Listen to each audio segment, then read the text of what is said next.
Today's video is all about the pH scale, which I'm sure you all have heard of before. We're going to take a look at it more in depth and on a more quantitative level, probably than what you have seen before.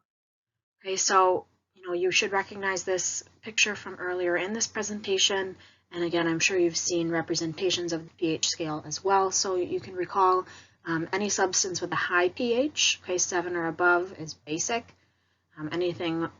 8 or above is basic, 6 or below is acidic, and right at 7, a pH of 7 is neutral. So that's like plain water would be neutral, okay?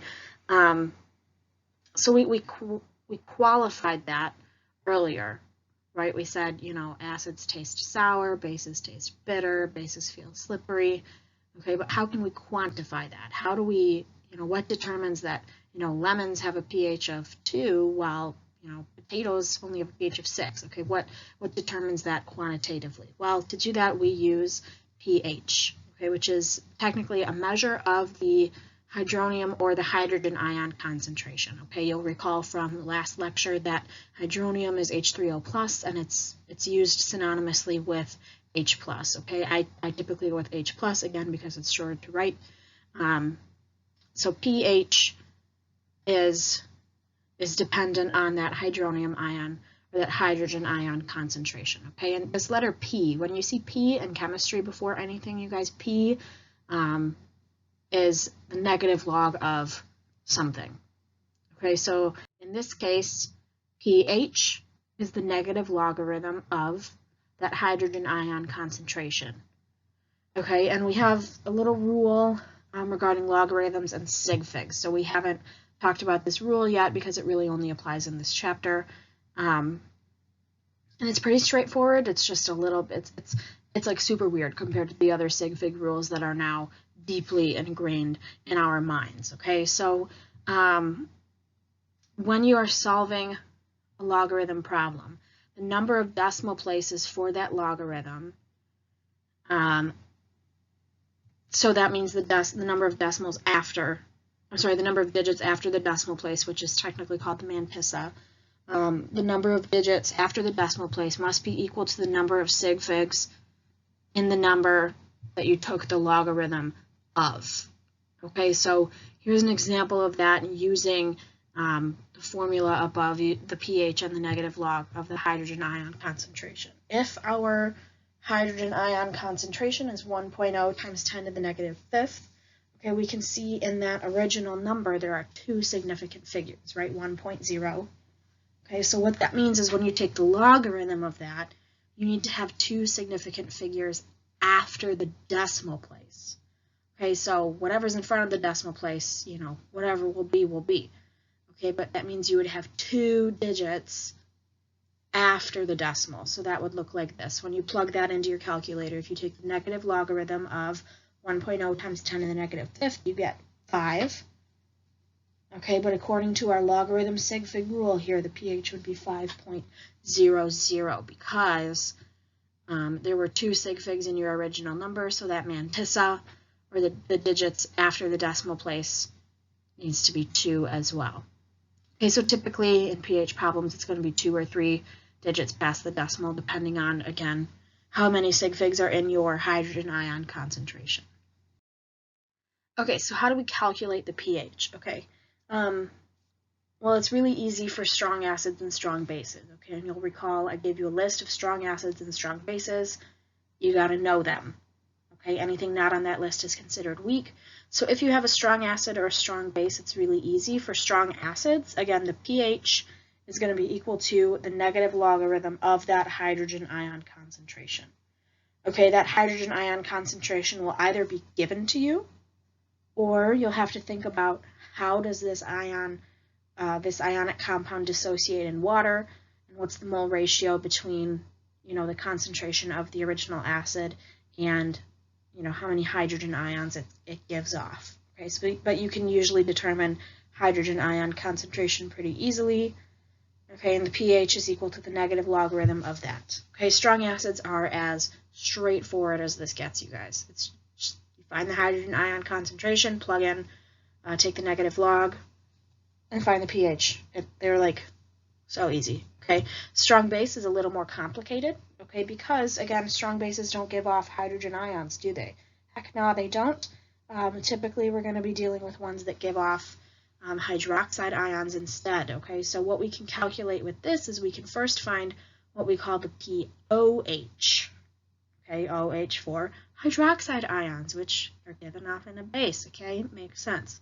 The POH is the negative logarithm of the hydroxide ion concentration, okay? And then to find the pH, there's this feature where the POH and the pH, when you add them together, they always equal exactly 14, or 14.0, or 14.00000, okay? They always equal exactly 14. So if you have a base, you first need to find the POH, okay? And then from there, you would do some subtraction to find the pH of the base.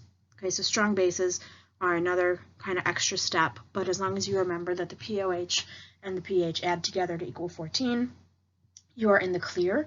Something else you could do, okay, is if you know this hydrogen, oh, I thought that was a highlighter. Oops. If you know the hydrogen ion concentration, you could also use our equation for Kw. Right, Kw equals 1 times 10 to the negative 14th, and it's equal to the product of hydroxide ion concentration and hydrogen ion concentration.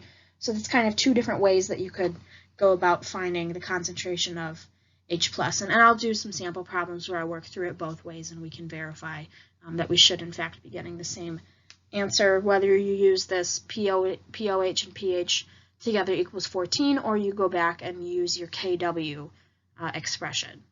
Okay, so I said strong acids and strong bases are easy. What about weak acids and weak bases? Okay, that gets complicated. Okay, it gets very complicated very quickly, but we will cover that in AP Chemistry next year when we do our acid-base unit in AP Chem. Okay, so table that if you're curious. Take AP Chem with me, and all things will be revealed next year. Okay, so definitely make sure you write down these formulas.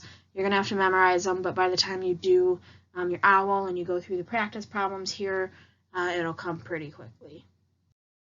Just like you can calculate the pH or the POH if you know the hydrogen or hydroxide ion concentration, you can do the same thing to find hydroxide ion and hydrogen ion concentrations if you are given the pH or the POH, okay? And how do we do that?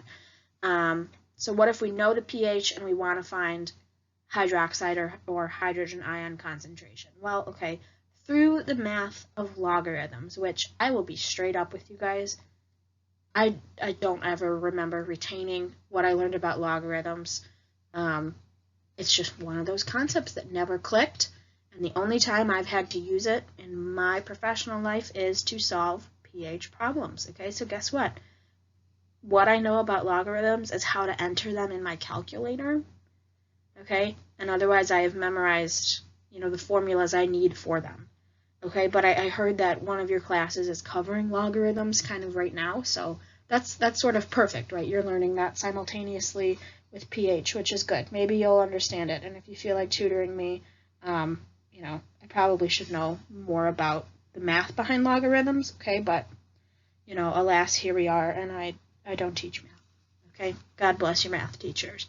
All right, but basically, through the magical math of logarithms, okay, you can derive the following formulas for how to find your ion concentrations, okay?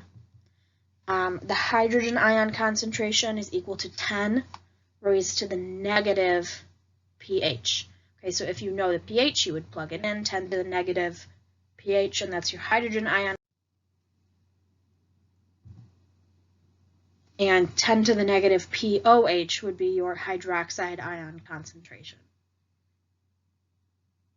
Okay, so again, add that to the list of formulas that we just got in the previous slide. And so these are kind of doing the opposite of what those previous formulas were doing. And again, pH and POH are still going to add up to equal 14.00. All right, so on the next few slides, there are a bunch of practice problems. I'm going to work through all of these in a practice problem video for this chapter.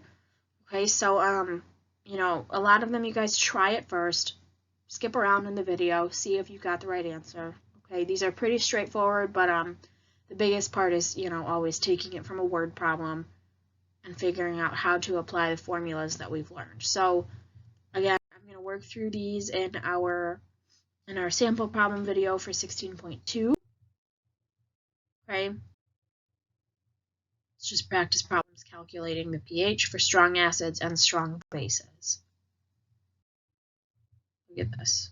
So many practice problems. It goes on and on.